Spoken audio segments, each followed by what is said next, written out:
అందరికీ నమస్కారం. ఈరోజు మనం 8th క్లాసు డే 11 ఒనోమాటోపిక్ వర్డ్స్ అంటే అర్థం ఏంటంటే నేచర్లో ఉన్నటువంటి సౌండ్స్నే వాటి యొక్క పేర్లుగా మార్చారనమాట.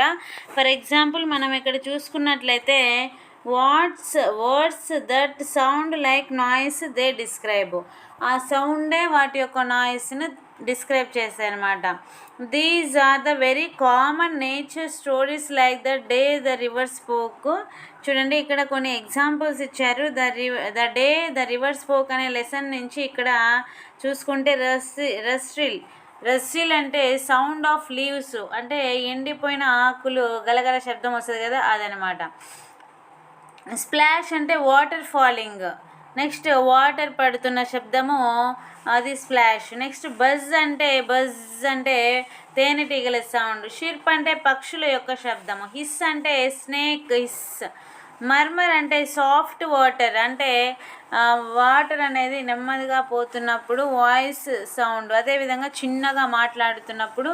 Next the river murmur to Jahnavi, ఇక్కడ రివర్ అనేది జాహ్నవి తోటి మర్మరింగ్ చేస్తుంది, అంటే గుసగుసలాడుతుంది.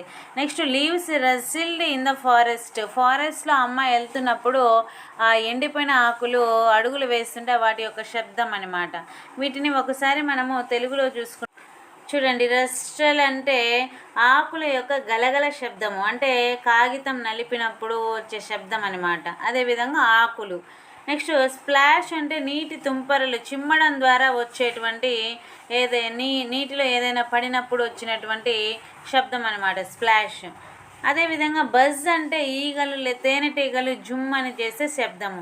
నెక్స్ట్ షిర్ప్ అంటే పక్షుల యొక్క శబ్దము, కిలకిల రావాలు. హిస్ అంటే పాము చేసే బుస్ అంటది కదా, ఆ శబ్దం అనమాట. మర్మర్ అంటే గునుగుడు, నెమ్మదిగా మాట్లాడడం. ప్యాటర్ అంటే టపటపమని, వర్షపు చినుకులు టపటప పడతాయి కదా, అవి అనమాట. నెక్స్ట్ స్క్వాక్ అంటే గట్టిగా అరవడం అనమాట పక్షులు. థడ్ అంటే ఏదైనా బరువైన వస్తువు కింద పడినప్పుడు శబ్దం వస్తుంది కదా, దాన్ని మనం థడ్ అంటాం. థడ్ అంటే ఇక్కడ ఏదైనా బరువైన వస్తువులు పడినప్పుడు డభీమని శబ్దం వస్తుంది కదా, అది థడ్. నెక్స్ట్ రోర్ అంటే సింహం యొక్క గర్జన.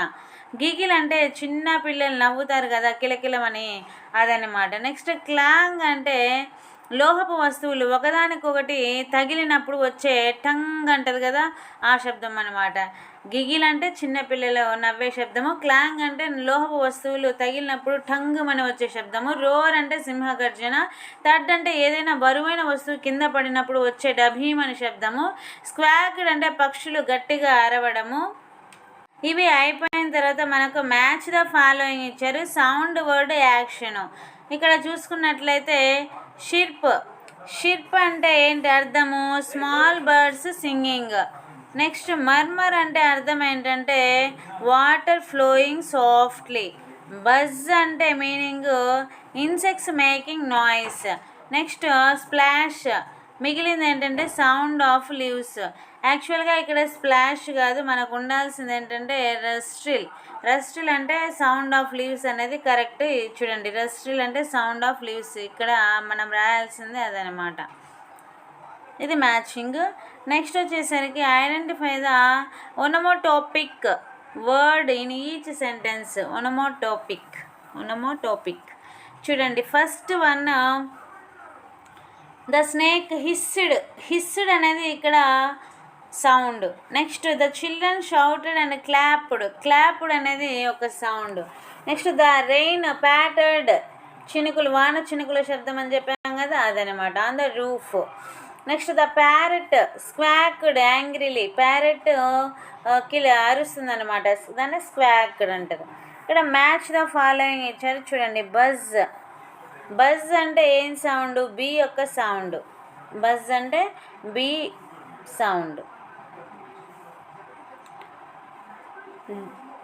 నెక్స్ట్ థర్డ్ అంటే మనం చెప్పుకున్నాం కదా, హెవీ ఆబ్జెక్ట్, ఏదైనా ఒక వస్తువు కింద పడినప్పుడు వచ్చే టంగ్ మన శబ్దము, హెవీ ఆబ్జెక్ట్ కింద. రోర్ అంటే లయన్ యొక్క సింహం గర్జన అని చెప్పుకున్నాము. గిగిల్ అంటే లాఫింగ్ చిల్డ్రన్ చిన్నపిల్లల యొక్క నవ్వు. క్లాంగ్ అంటే మెటల్ ఆబ్జెక్ట్స్ హిట్టింగ్.